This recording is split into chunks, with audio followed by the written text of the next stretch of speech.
Zanzibar mpya, taifa la wote, taifa la wote. Asanteni sana. Kama katibu mkuu alivyosema, leo ni siku ya Sheponda. Tumesikia miamba mingi sana. Kwa maoni yangu mimi, Sheponda Isa Ponda ni mwamba wa harakati.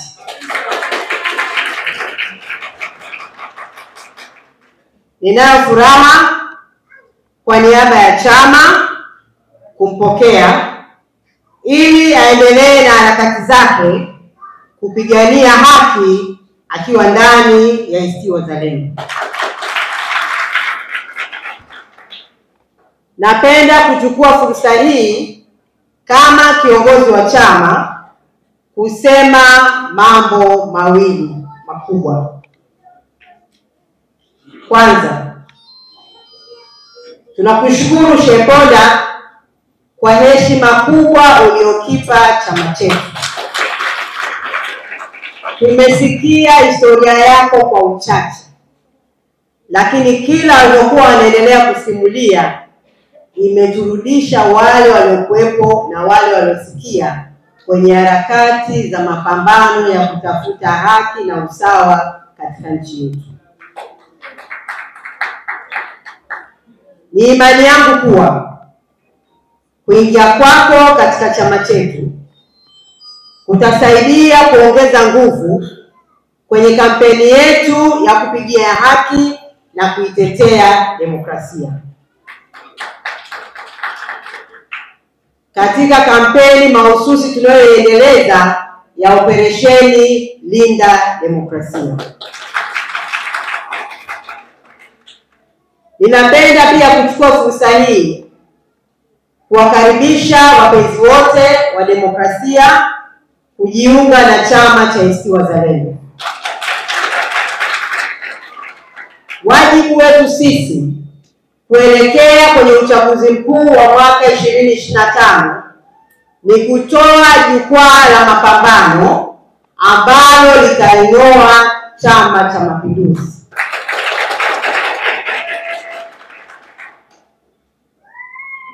Tuna hakika tukiendeleza mapambano haya tutashinda uchaguzi wa Zanzibar na wa Jamhuri ya Muungano wa Tanzania. Karibu sana kwenye chama cha ACT Wazalendo, mpambanaji Sheponda Isa Ponda.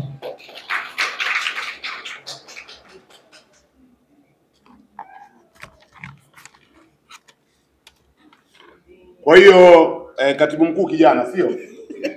Kapu sio? Kwa hiyo ndugu zangu, baada ya neno hilo la ukaribisho, sasa mimi nitafanya jambo dogo tu la kumuinua. Atakwenda jukwaani na kiongozi wa chama atafanya mambo mawili. La kwanza atamkabidhi kadi.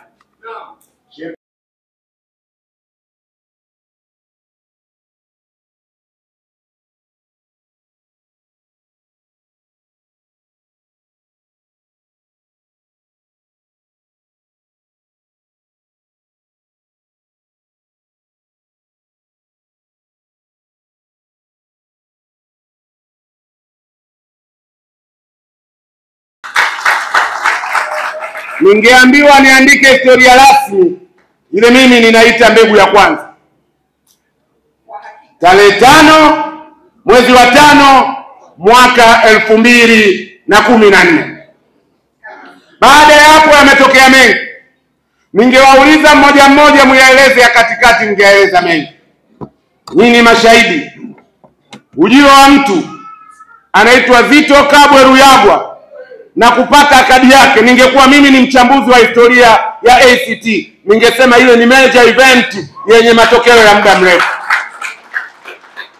Vingine ningeojiwa, ningesema ujio wa Maalim Seif Sharif Hamad na wapiganaji wenzake ni major event.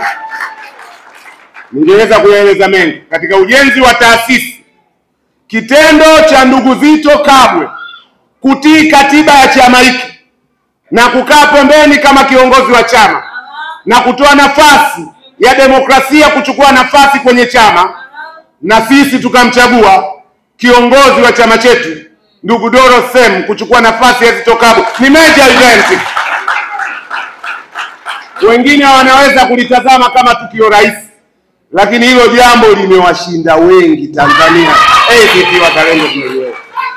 Sasa sina muda wa kutosha wa kueleza mengi, ila nataka kuhakikishia ili jambo linalotokea leo la mpiganaji, mpambanaji, mwanaharakati, mwanademokrasia, asiyeyumba, mweledi, mchambuzi, mbobezi, mwadilifu, aliyekinai nafsi yake, makeli nalo ni muhimu, yani ukawa una tamaa, ukasimamia haki bila kujali maslahi yako, mzalendo kweli kweli wa taifa hili na haki, Sheikh Issa Ponda kujiunga na chama cha ACT Wazalendo. Nawaambia kihistoria litabaki kuwa tukio kubwa ambalo litaacha matokeo ya muda mfupi, wakati na mrefu katika historia ya ACT Wazalendo na siasa za Tanzania. Kwa hiyo leo nimepewa kazi ya kuelezea maudhui ya tukio la leo. Leo ni siku ya Issa Ponda.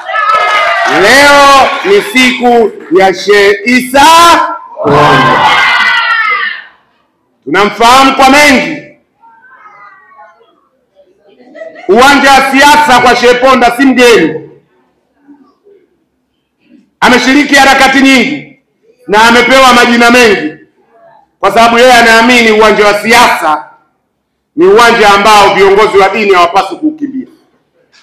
Kwa hiyo kuna muda Sheikh Ponda aliitwa kafu. Tuseme ukweli, leo ni siku ya Sheikh Ponda. Ziko zama aliitwa kafu. Nimemuhoji kidogo, nimesoma vitabu vyake, nimemuuliza uliwahi kuwa na kadi ya kafu? Ananiambia sijaipata. Lakini kuna muda aliitwa hivyo. Ziko nyakati kwa sababu alipanda majukwaa ya Chadema, tena ya urais, akiruka na Tundu Lissu, kuna watu walimuita yeye ni Chadema. Nimemuuliza Shah, uliwahi kuchukua